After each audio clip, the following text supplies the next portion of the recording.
perbaikan kinerja sistem dengan controller. Ya. Jadi di sini nanti kita untuk memperbaiki kinerja sistem supaya output daripada suatu sistem itu sama atau mendekati dengan input referensi atau target yang kita inginkan, ini kita menggunakan controller. Jadi untuk menentukan konstanta daripada controller, di sini kita menggunakan metode Cycle-Nichols. Metode Cycle-Nichols itu ada dua cara. Yang pertama adalah bervariasi, yang kedua metode osilasi. Tapi yang kita gunakan untuk praktikum kita yang sekarang ini yaitu metode osilasi. Karena praktikum kita dilakukan secara online, maka alat yang kita gunakan otomatis PC ya, yang sudah terinstall dengan software MATLAB.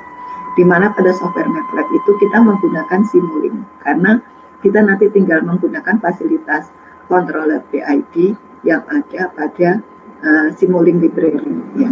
Jadi kita pakai karena sudah ada, kemudian nanti tinggal kita merubah nilai, memasukkan nilai konstanta proporsional, integral sama derivatif berdasarkan tabel Cycle-Nichols ya, yaitu dengan menggunakan metode Cycle-Nichols.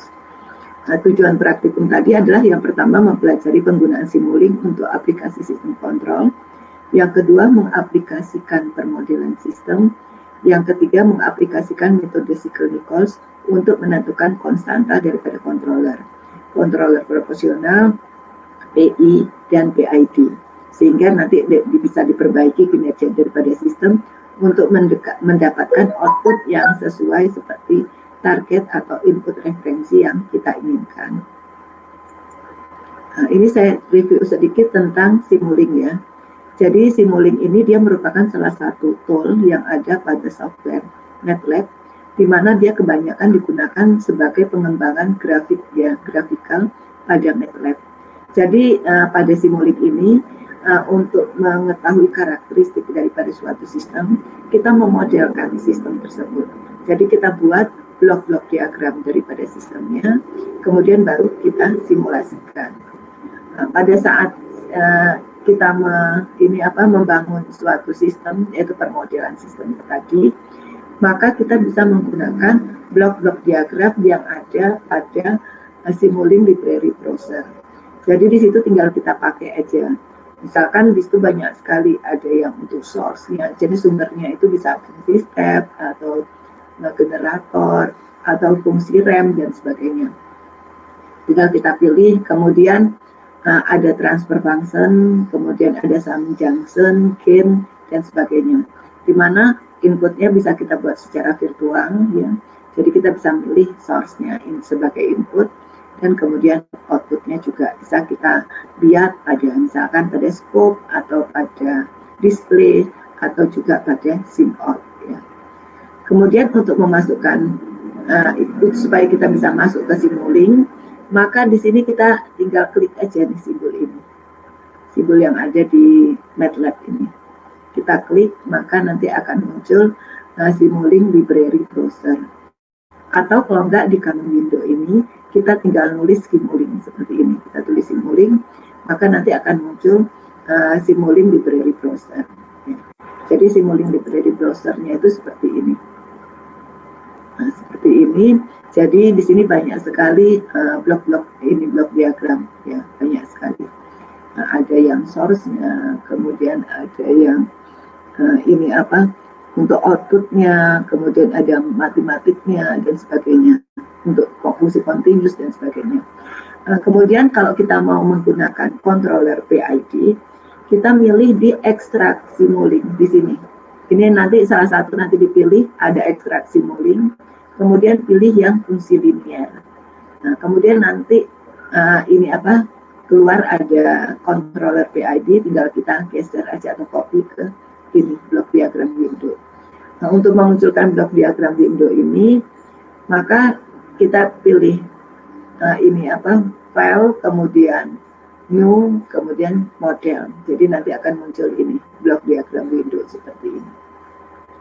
Nah, di blok diagram window inilah kita membuat suatu permodelan berdasarkan blok-blok yang ada pada Simulink library window. Jadi tinggal kita copy aja atau kita geser aja, kita tarik aja ini blok-blok diagram yang ada.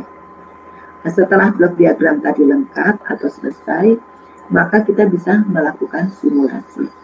Jadi proses pada Simulink itu yang pertama kita mendefinisikan dahulu sistemnya, yaitu dengan cara kita membangun sistem pada blok diagram window tadi. Kemudian dengan menggunakan blok-blok diagram yang ada pada library standar Simulink tadi ya. Kemudian baru kita lakukan analisa kalau sudah selesai. Ya, kita lakukan analisa yaitu dengan cara melakukan simulasi tadi. Untuk bisa membangun tadi ini udah tahu ya, file, new, model, maka nanti akan keluar suatu window untuk kita gambarkan. Misalkan ini ada suatu sistem, ya pengen kita buat atau pengen tahu bagaimana sih hasil responnya pada scope dan pada SIM-out.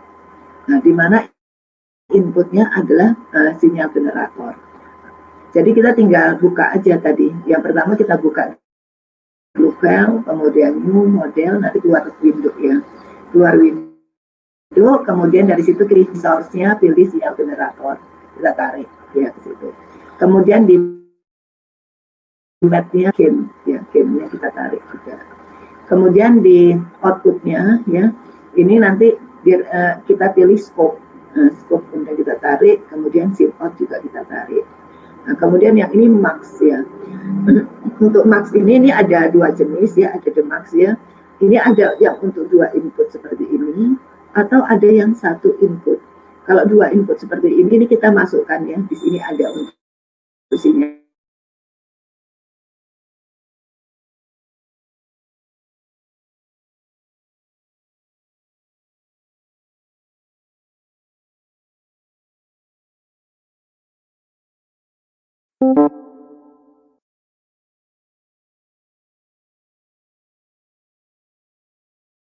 You are now muted. Yaitu grafik sinyal awal dan grafik sinyal setelah dikuatkan sebanyak 2 kali. Nah, sedangkan di SIM-out ini datanya akan disimpan di workspace. Kemudian grafiknya dalam common window, yaitu dengan cara kita buat plot SIM-out ini. Karena datanya kan sudah tersimpan di dalam workspace, jadi kita bisa buka workspace-nya. Ini kita klik 2 kali, kemudian kita lihat isi daripada workspace. Atau kalau mau lihat dalam bentuk grafik, nanti grafiknya sama seperti pada scope ini. Tinggal plot SIM-out. Maka nanti akan muncul grafiknya seperti ini. Nah, ini adalah grafik di dalam scope. Nanti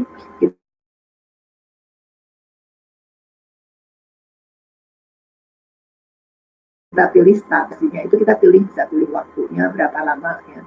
Kita pilih waktunya, kemudian kita pilih misalkan pada pada tipe daripada sistemnya, misalkan variable step, kemudian solvernya discrete ya, non continuous ya, karena ini non continuous ya. Maka nanti setelah kita enter, maka nanti kita run, akan muncul grafik seperti ini. Nah, grafik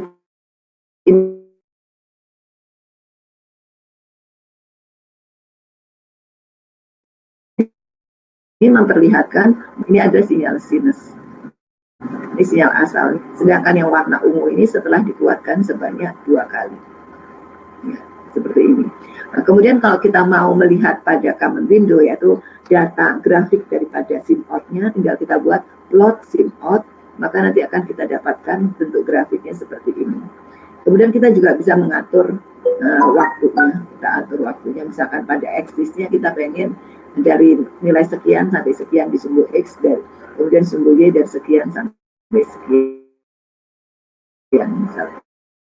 Nah, hasil grafiknya harus sama yang ada di common window karena sistemnya kan satu.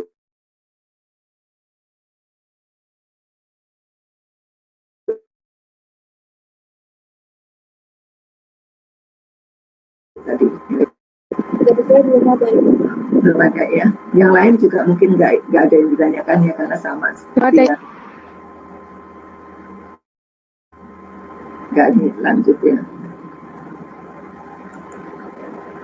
Nah, sekarang kita masuk ke metode osilasi. Jadi seperti saya sebut tadi, untuk menentukan controller daripada misalkan P atau PI atau PID, maka kita bisa menggunakan salah satu cara, yaitu metode Siegel-Nichols.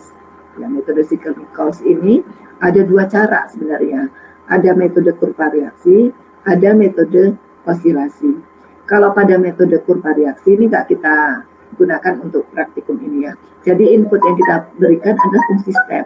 Jadi pada saat fungsi step itu kita berikan, kita enter, maka akan muncul respon. Ya. Respon, kemudian dari respon tersebut kita hitung delay-nya. Nah, kemudian setelah kita hitung delay-nya, berapa lama dia menuju nilai steady state-nya, kemudian nanti kita bisa gunakan tabel daripada Siegel-Nichols. Nah, tapi itu nanti kita bahas di teori aja ya. Nah, untuk yang kedua, cara kedua yaitu metode osilasi. Nah, untuk metode osilasi, di sini kita hanya menggunakan dahulu controller daripada proporsionalnya. Sedangkan untuk aksi kontrol integral sama derivatif itu kita off-kan. Jadi nanti di controller PID yang tadi kita ambil di library Simulink browser tadi, itu kita klik 2 kali, kemudian kita off-kan integral, konstanta integralnya kita nolkan, konstanta derivatifnya kita nolkan.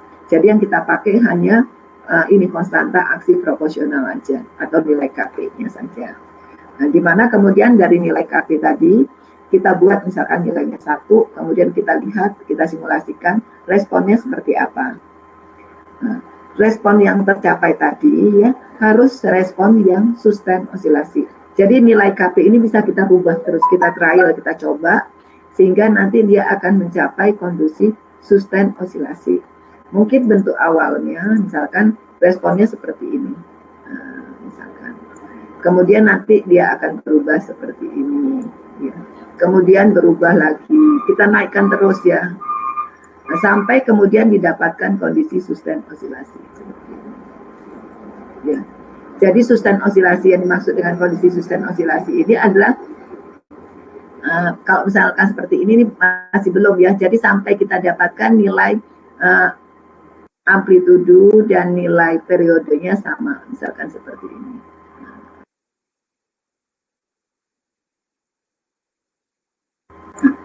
Jadi misalkan ini seperti ini, amplitudo dan periodenya sama. Pada saat kondisi sustain osilasi ini tercapai,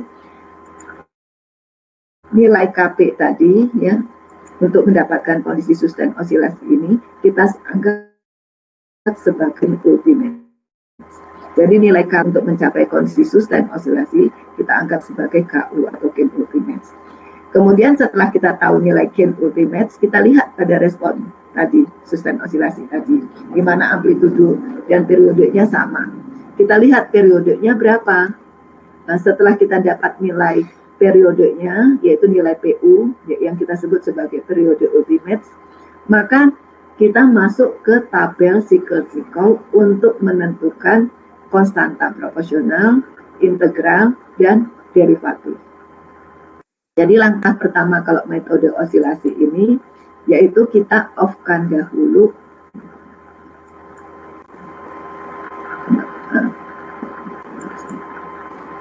Jadi langkah pertama kita off-kan dahulu konstanta integral sama derivatif, kita buat 0, dan kita pakai hanya proporsionalnya saja. Kita naikkan, kita coba naikkan dari yang kecil sampai kita dapatkan kondisi sustain osilasi seperti ini. Jadi maksud dengan kondisi sustain osilasi ini adalah periodenya sama, amplitudonya sama. Jadi sebenarnya sistemnya berada pada marginal stabilitas, yaitu stabil terbatas. Nah, setelah kita dapat nilai kondisi sustain osilasi ini, maka nilai KP yang kita gunakan tadi, yang kita coba tadi untuk mendapatkan kondisi sustain osilasi, kita anggap sebagai KU atau gain ultimate-nya. Sedangkan periodenya ini bisa kita lihat pada ini, gelombang ini, sustain osilasi ini.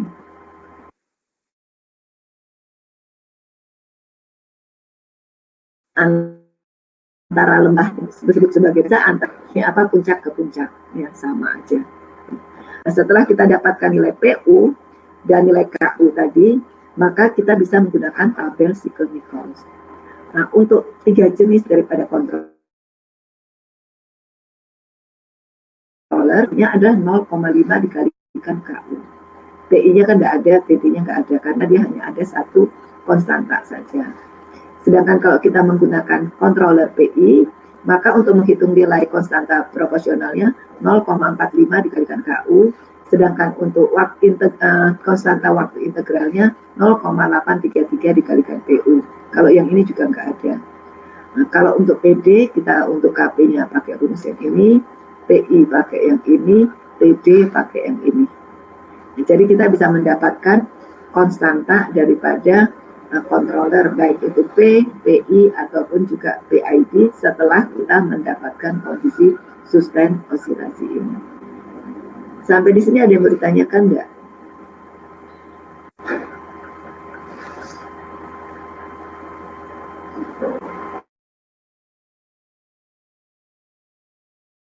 Ya ada. Ya kalau nggak ada saya lanjutkan ya. Izin bertanya, Bu. Oh ya, Alia yang mau nanya. Ya, izin bertanya. Jadi untuk nilai KI-nya itu dari mana ya, Bu? Apa nggak jelas saya dengar suaranya? Jadi untuk mengetahui nilai KI-nya sendiri itu dari mana? Oh, KU ya. Untuk mendapatkan nilai KU, kita trial, coba. Jadi pada konstanta proporsional ini, kalau saya masukkan nilainya misalkan 10. 10 ternyata kita dapat responnya masih seperti ini. Misalkan, masih seperti ini. Saya nggak pakai, karena kita belum dapat ini kan, kondisi sustain osilasi. Saya naikkan jadi 30. Saya naikkan 10, mungkin sudah ada bentuk seperti ini. Sedikit. Ya, sudah ada. Kemudian saya naikkan lagi karena belum tercapai kondisi sustain osilasi. Saya naikkan lagi jadi 50. Mungkin 50 sudah seperti ini. Ya misalkan. Saya naikkan lagi misalkan jadi 70. Ternyata 70 sudah tercapai bentuk seperti ini. Seperti itu cara kita mendapatkan nilai KU.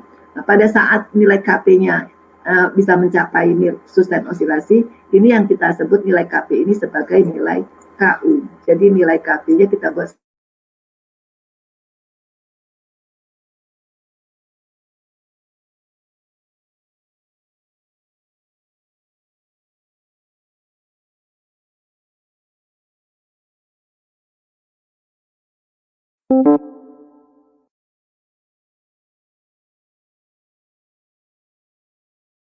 dua memang kita coba-coba karena biasanya orde 1, orde 2 dia kan akar-akarnya kan berada di sebelah kiri daripada sumbu ini ya. Kalau pada root locus dia kan ini sumbu real, ini sumbu imajiner ya.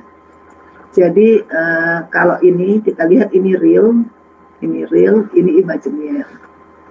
Kalau untuk orde 1, orde 2 ya, ini imajiner ya, omega. Nggak bisa masuk. Imajiner gini aja ditulis imajiner. Nah, jadi di sini kita lihat akar-akarnya itu berada di sebelah kiri kan. Nah, kemudian pada saat misalkan ada ini apa? Ada protrokus ya yang memotong sumbu ini. Nah, titik pada saat dia memotong sumbu imajiner ini yang kita sebut sebagai kondisi sustain osilasi. Jadi nilai K-nya itu adalah nilai sustain osilasi. Kalau sistem orde 1, orde 2 itu biasanya akarnya itu di sebelah sini. Biasanya juga respon root locusnya dia nggak memotong ini apa sumbu imajiner. Jadi agak susah kita untuk mendapatkan kondisi sustain osilasi. Jadi biasanya nanti kita gunakan kita tambahkan di dalam sistem tersebut yaitu delay transport. Delay transport untuk mendapatkan kondisi sustain osilasi. Ya seperti itu ya. Jadi kalau kita misalkan di sistem orde 3, orde 4 dan seterusnya, kalau nilai root locus yang memotong ini, saya ambil contoh misalkan ini ya.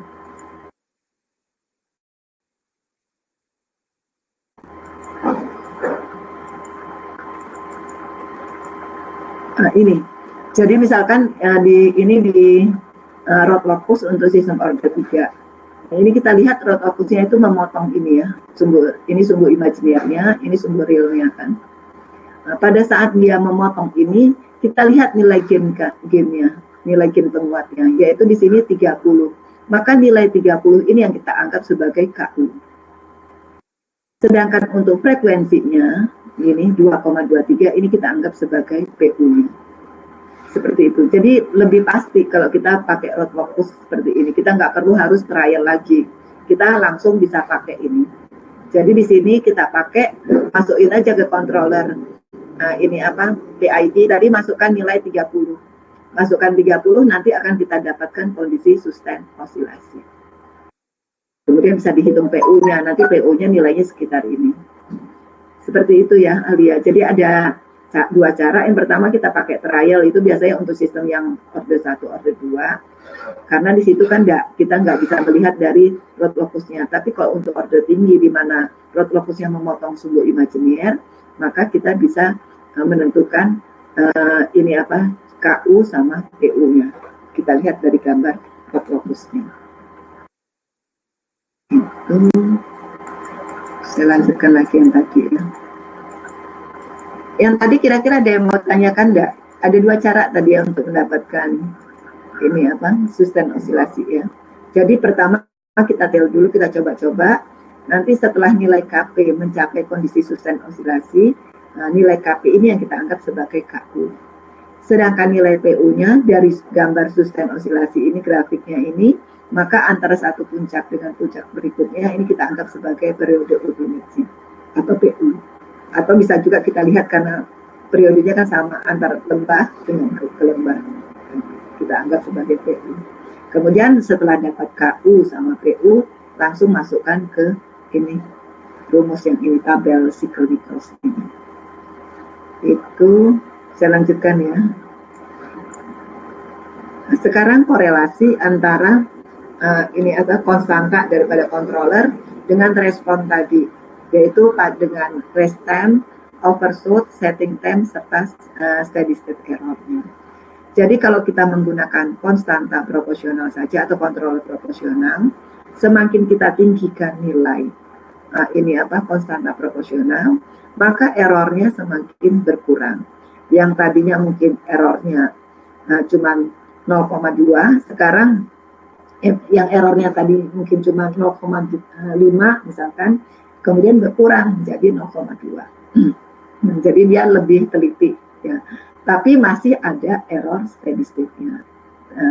Kalau kita tambah proporsional, dia berkurang ya, error steady state-nya. Kemudian restime-nya ya, yang tadinya ini apa, lebih cepat, restime-nya lebih cepat tadi ya, misalkan restime-nya seperti ini, maka kecepatannya akan berkurang untuk mencapai nilai steady state ya. Jadi lebih cepat untuk mencapai nilai steady state. Kemudian overshoot ini bertambah ya. Jadi semakin tinggi nilai KB, maka overshootnya semakin bertambah besar, semakin bertambah besar nilainya. Nah, yang tadi dengan kita menaikkan nilai KP, akan ada overshoot ya. Dan juga tadi error steady state masih tetap ada. Kemudian untuk nilai setting time-nya ini terjadi sedikit perubahan ya, tapi hampir-hampir sama sih nilainya, perubahannya cukup kecil. Nah, ini untuk controller proporsional. Kalau kita tambah dengan aksi kontrol integral, maka di sini kita lihat error steady state-nya ini bisa dieliminate, bisa dihilangkan atau bisa berkurang jauh, atau sama error steady state-nya sama dengan 0 ya, karena bisa dieliminate. Jadi output yang terjadi itu nilainya sama dengan input referensi yang kita inginkan. Nah, sedangkan restime-nya juga akan menjadi sama ya, sebenarnya hampir-hampir sama juga seperti ini. Tapi sebenarnya dia lebih lambat dibandingkan kalau kita hanya menggunakan proporsional saja. Nah, kemudian overshoot-nya juga meningkat. Ya, meningkat overshoot-nya, sedangkan setting time-nya menjadi lebih lambat ya, lebih lambat. Tapi error steady state-nya bisa di-eliminate.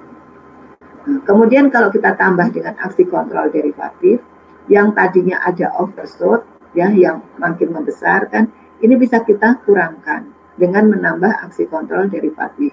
Jadi bisa dikurangkan. Semakin besar nilai konstanta derivatif, maka overshoot-nya juga semakin berkurang. Nah, kemudian restime-nya sedikit perubahannya kalau kita gunakan ini apa PI misalkan seperti itu. Kemudian setting time-nya juga semakin berkurang. Ya. Error steady bersama kalau kita gunakan PID hampir sama, jadi bisa di-eliminate juga. Atau kalaupun ada kecil banget gitu, sangat kecil. Jadi hampir mendekati target yang kita inginkan. Nah, ini apa korelasi atau hubungan daripada restem, overshoot sama setting time sama steady state error. Jadi misalkan kita tadi sudah menggunakan controller misalkan PI, kemudian ada overshoot, maka misalkan kita mau menghilangkan overshoot tadi mau kita kecilkan, maka kita bisa menambah dengan PD. Ya, kita tambah dengan PD. Atau misalkan kalau kita mau sedikit mengecilkan ini apa overshootnya, nilai TI-nya kita buat juga menjadi lebih kecil, misalkan seperti itu. Ya. Kalau yang ini kita naikkan, maka overshootnya semakin berkurang. Jadi sebenarnya kita bisa memainkan ini juga konstanta ini, sehingga nanti akan kita hasilkan bentuk respon seperti yang kita inginkan. Nah, ini untuk pada saat kita menggunakan KP, TI, dan PD. Pada saat kita menggunakan KP, KI, dan KD juga sama, ya, outputnya sama. Kenapa? Karena nilai TI ini sama dengan 1/KI. Sedangkan PD nilainya juga sama seperti 1/KD. Ya. Jadi bentuk respon yang kita hasilkan juga sama. Ya. Sampai di sini ada yang mau ditanyakan nggak?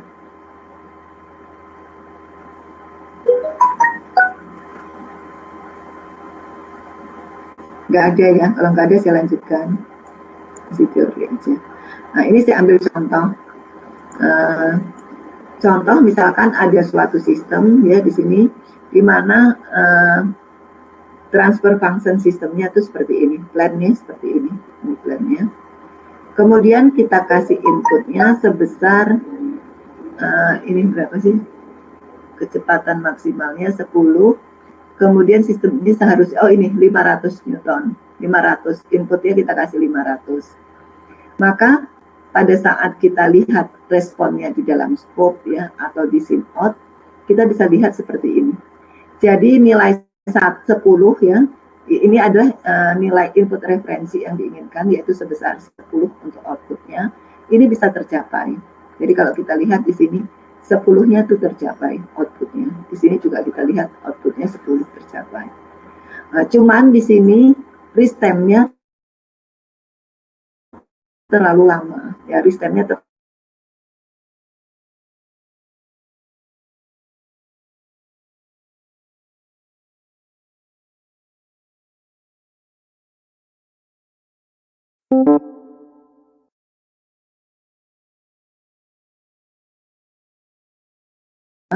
maka kita memperbaiki sistem ini.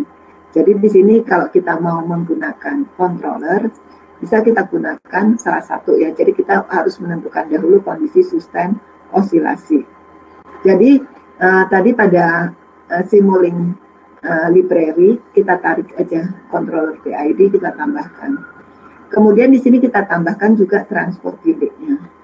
Kita tambahkan transport delay untuk lebih memudahkan mendapatkan sustain osilasi. Ya. Nah, kemudian di sini kita klik 2 kali, konstanta proporsional ini yang hanya kita pakai, sedangkan untuk I sama D-nya kita nolkan. Kemudian setelah itu kita simulasikan sampai kita dapatkan kondisi sustain osilasi ini. Nah, pada saat tercapai kondisi sustain osilasi, nilai KP-nya adalah 1617. Ya. Jadi dari sini kita bisa tahu bahwa nilai KU-nya sama kan dengan KP, yaitu 1617. Sedangkan untuk menentukan nilai PU-nya, kita lihat dari bentuk ini, grafik sustain osilasi ini, sinyal sustain osilasi. Jadi di sini kita lihat ya, kalau kita lihat di sini kan dia nilainya 10 tuh di sini, ya 10. Jadi antara lembah ini ke lembah ini nilainya adalah di sekitar 5. Ini kan di sini ya. Jadi di sekitar 5. Kalau misalkan kesulitan untuk menentukan nilai PU, ini bisa dibesarkan lagi. Kita bisa besarkan, di sini ada fasilitasnya. Sehingga lebih jelas lagi untuk nilai-nilai berapa sih nilai PU-nya. kalau misalkan nanti pada saat kita menentukan nilai PU agak susah, kita bisa mengira-kira kayak ini misalkan di 10 ya. 10 ini mungkin kemungkinan antara satu puncak dengan puncak ini bisa kita buat nilainya di sekitar 5 ya, seperti itu.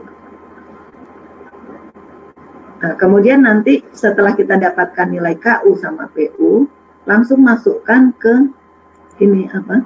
Ke tabel Sikl-Nichols ya. Nah, ini tabel Sikl-Nichols. Nah, tabel Sikl-Nichols. Kemudian dari sini kalau kita mau menggunakan controller PI, maka kita, untuk menentukan konstanta KP tinggal kita kalikan 0,45 dikalikan KU. KU-nya tadi kan 1617. Maka kita dapatkan KP-nya 728. Kemudian untuk menentukan TI, rumusnya ini 0,833 dikalikan PU. Ya, PU-nya kan 5. Jadi tinggal kita kalikan 5, ketemu TI-nya 4,2. Nah, kemudian di sini kita masukkan ke controller proporsional. Kita klik 2 kali, kemudian di proporsionalnya kita masukkan 728, sedangkan di integralnya kita masukkan 4,2. Kemudian kita simulasikan. Kita simulasikan, nanti kita dapatkan bentuk responnya itu seperti ini. Nah, bentuk responnya. Jadi nilai 10, nilai steady state 10 ini tercapai. Nah, nilai steady state 10 tercapai. Cuman waktu restemnya juga masih lama, yaitu sekitar 58,1 second. Ya, di sini juga tercapai, cuman juga lama. Ya. Jadi kita otomatis karena tadi input referensi atau targetnya ada kurang dari 5 detik, kita nggak bisa menggunakan controller PI. Jadi kita tambah dengan aksi kontrol derivatifnya, yaitu PID. Nah, tadi kondisi susunan osilasinya kan sudah dapat ini. Nah, untuk masuk ke sini, ya controller KP, kalau kita mau menggunakan control PID, tinggal kita kalikan 0,6 dikalikan KU-nya ini. Sedangkan untuk TI 0,5 dikalikan PU-nya ini yang kita dapatkan pada saat kondisi susunan osilasi. Sedangkan untuk TB-nya ini 0,125 dikalikan PU. Nah, jadi setelah kita dapatkan, maka kita tahu ya setelah kita kalikan tadi ya nilainya, KP-nya kita dapat 970,2, TI-nya 2,5, PD-nya 0,625. Kemudian kita masukkan ke controller PID ini, kita klik 2 kali, masukkan proporsionalnya sekian, integral sekian, derivatif sekian. Kemudian kita simulasikan. Hasil simulasinya ini kita lihat outputnya ini sudah tercapai, yaitu dinilai 10. Dan juga restemnya menjadi lebih lambat, yaitu 2,79 detik. Jadi input referensi kita sudah tercapai dengan menggunakan controller PID. Ya, ini kalau kita lihat di sini juga sama. Jadi restemnya tercapai di sekitar nilai 2,79. Sampai di sini ada yang mau ditanyakan enggak?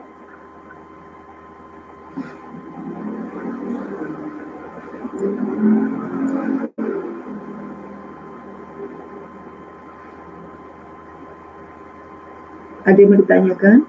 Mungkin bisa dilanjut, Ibu. Lanjut aja ya.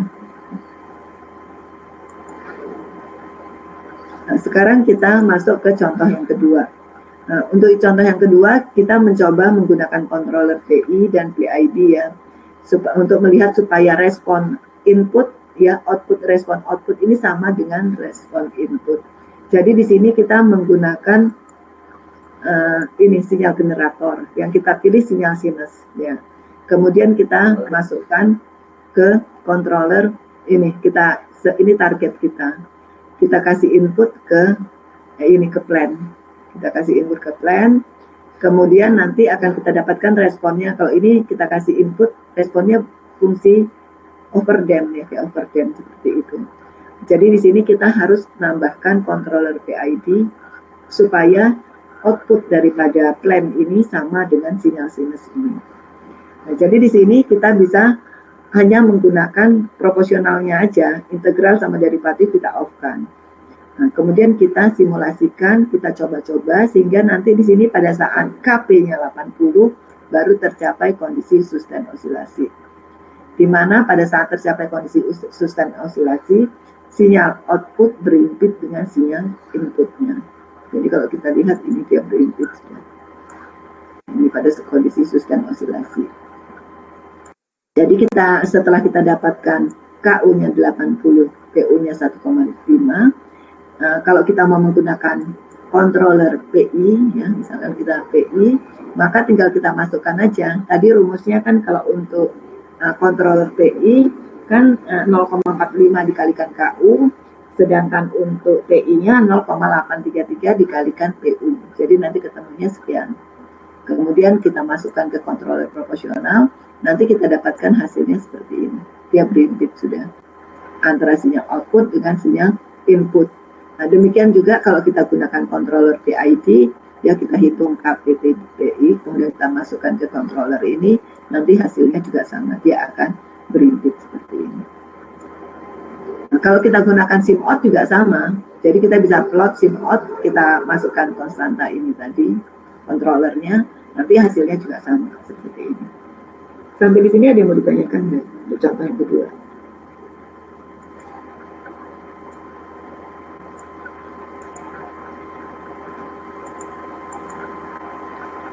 Ada yang ditanyakan nggak?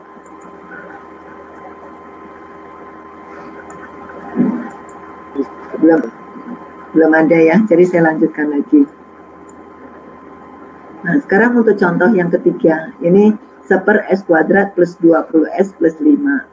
Nah, di sini kita input yang diberikan adalah unit step function.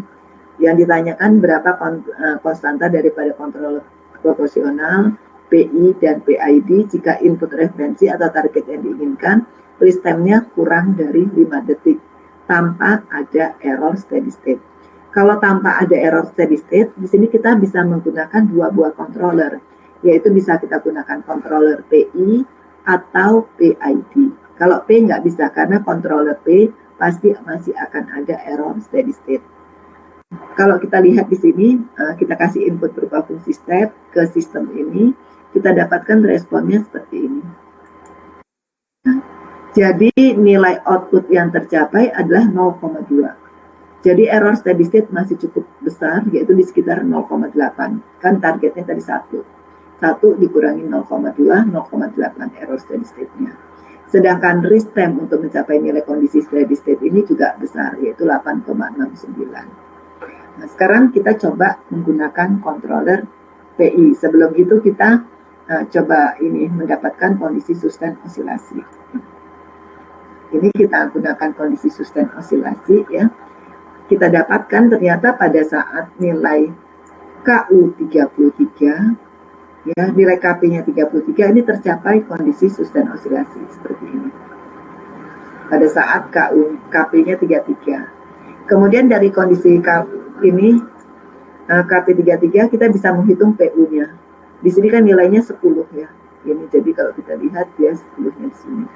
Ya, 10, maka saya anggap di sini ya. Jadi nilai PU-nya antara puncak ini ke puncak ini di sekitar 5. Ya, sekitar 5 atau umpamakan 5 ya.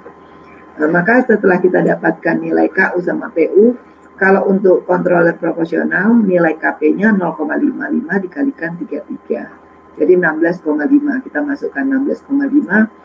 Di sini kita lihat masih ada error steady state sebesar 0,1. Jadi di sini nilai steady state-nya 0,9. Jadi masih ada error steady state sebesar 0,1. Jadi nggak memenuhi target ya. Kemudian kalau kita gunakan PI, kalau PI nilai KP-nya ini 14,85, TI-nya 4,65 ya. Jadi masukin ke tabel. Tadi kan nilai KU-nya kan kita sudah tahu 33, PU-nya 5 kan. Masukkan ke tabel, kita dapatkan konstanta proporsional sekian, konstanta waktu integralnya 4,165. Masukkan ke controller PID ini, maka kita dapatkan bentuk responnya ini. Jadi ini apa? Nilai 1 sudah tercapai. Ya, nilai 1 sudah tercapai, sedangkan freeze time-nya ini juga sudah terpenuhi, yaitu sebesar 2,61. Ini sekitar 1. 2,61, yang ini juga kita lihat nilainya sudah tercapai 1. Jadi di sini kita bisa menggunakan controller PI karena sudah memenuhi syarat yang kita inginkan atau input referensi yang diinginkan. Ini kalau kita gunakan PID ya, di sini misalkan ini kita dapatkan konstanta KP, TI sama TD-nya sebesar sekian. Kemudian kita lihat bentuk responnya seperti ini. ya 1 tercapai. Jadi error steady state-nya 0 ya, sama kayak tadi bisa di eliminate ya. Kemudian ini apa? Risk time-nya 3,72 ya, 3,72. Jadi lebih lambat sedikit dibandingkan PI. Tapi sudah memenuhi syarat kita karena tadi harus lebih kecil dari 5 detik. Ini sudah memenuhi syarat dan juga ini apa? Nilai steady state-nya sudah tercapai 1. Jadi error steady state-nya itu 0. Nah, kalau ada kondisi seperti ini ya, kita bisa menggunakan controller PI dan juga bisa menggunakan controller PID. Nanti kita lihat mana yang lebih sesuai ke sistem yang akan kita aplikasikan. Sampai di sini ada yang mau ditanyakan ya?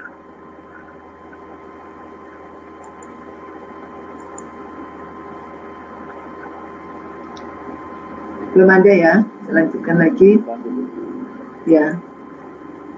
Nah, sekarang kalau bentuk seperti ini kita bisa menggunakan ini metode Siglers untuk mendapatkan sustain osilasi. Kita pakai rod locus aja. Ini karena dia memotong sumbu real, sumbu imajiner.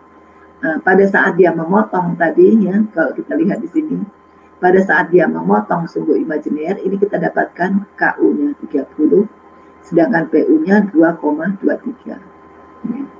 Tinggal kita pakai aja, kita masukkan ke ini, ke controller PID, yaitu KP-nya kita masukkan 30. Maka nanti akan kita dapatkan kondisi sustain osilasi seperti ini. Ya, ini kondisi sustain osilasi. Kalau kita masukkan di KP-nya yaitu 30, tadi integral sama derivatif kita off-kan. Yang kita masukkan KP aja, kita dapat nanti sustain osilasi seperti ini. Nah, dari bentuk sustain osilasi kita juga bisa mencoba menghitung berapa PU-nya. Ya. PU-nya ini nilainya di sekitar 2,23. Jadi kita lihat di sini. Nah, di sini kita lihat ini 10, ini 5, jadi sekitar 2 ya, jadi 2,23, sekitar 2,2 lah, sekitar itu. Kalau kita pakai itu rod locus tadi sudah ketahuan pasti 2,23. Kemudian kalau mau menggunakan controller PID, tinggal kita klik aja di sini, kita masukkan konstanta untuk proporsional, derivatif, dan integral. Dari tabel itu ya, Siegel-Nichols, di mana KU-nya 30, PU-nya 2,23. Kita dapat KP-nya 18, TD-nya 0,28, TI-nya 1,12.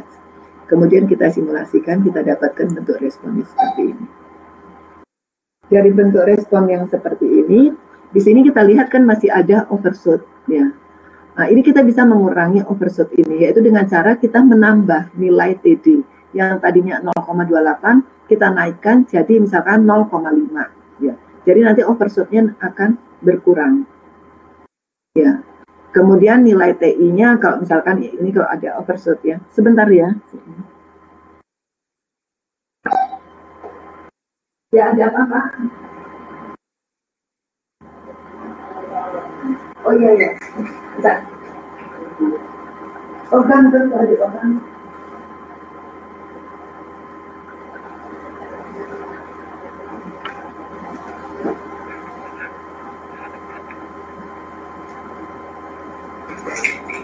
Jadi kalau misalkan kita sudah dapat konstanta daripada controller seperti ini, kita lihat bentuk responnya, ternyata overshoot-nya masih terlalu tinggi, kita bisa rubah. Konstanta ini bisa kita rubah. Jadi misalkan nilai TD yang tadinya kita udah dapat 0,28, ini saya naikkan jadi 0,5 untuk memperkecil dari overshoot. Nah, sedangkan kalau kita misalkan mau mempercepat, ya bisa kita naikkan nilai KP-nya. Ya, atau nilai TI-nya. Ya, seperti itu. Jadi setelah kita dapat bentuk respon seperti ini, masih bisa kita manipulasi juga konstanta daripada controller tadi. Ini hanya sebagai nilai standar dasar. Kemudian kalau masih belum memenuhi, kita masih bisa memperbaiki dia lagi.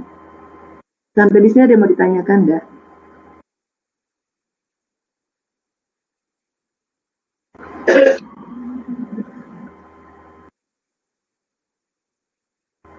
Belum ada ya. Kalau nggak ada, saya lanjutkan lagi. Ini kayaknya kita sudah selesai. Jadi di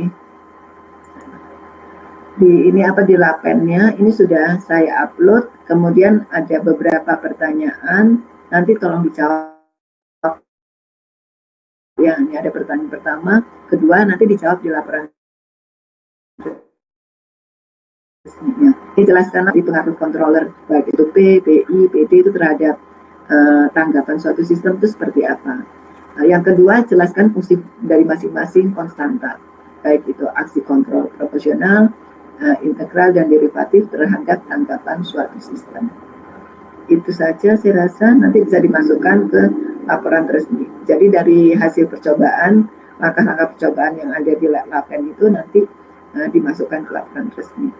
Mungkin selama melakukan percobaan kalau ada kendala mungkin bisa ditanyakan ke saya. Itu aja dari saya dulu untuk pendahuluan praktikum. Kalau nggak ada yang mau ditanyakan, saya cukupkan dulu ya. Ada yang mau ditanyakan enggak? Dari saya belum ada, Ibu. Belum ada ya. Yang lain gimana? Nggak ada. Kalau nggak ada, saya cukupkan dulu ya. Terima kasih. Ya, jadi bisa langsung praktikum ya. Oh ya, saya juga ini apa kan ini kita terakhir ya. Tadi sudah sebenarnya di teori. Saya mohon maaf ya kalau mungkin selama saya ngajar ada salah-salah kata ya. Mungkin baik itu disengaja atau enggak ya. Mudah-mudahan aja kita bisa masuk ke Idul Fitri dengan lebih bersih gitu ya. Seperti itu. Dan juga mudah-mudahan semuanya sehat ya. Jadi bisa Idul Fitri bersama keluarga ya di rumah ya. Oke, terima kasih. Saya cukupkan dulu. Dan mungkin mudah-mudahan semuanya sehat. Jadi nanti kita ketemu lagi setelah Idul Fitri ya.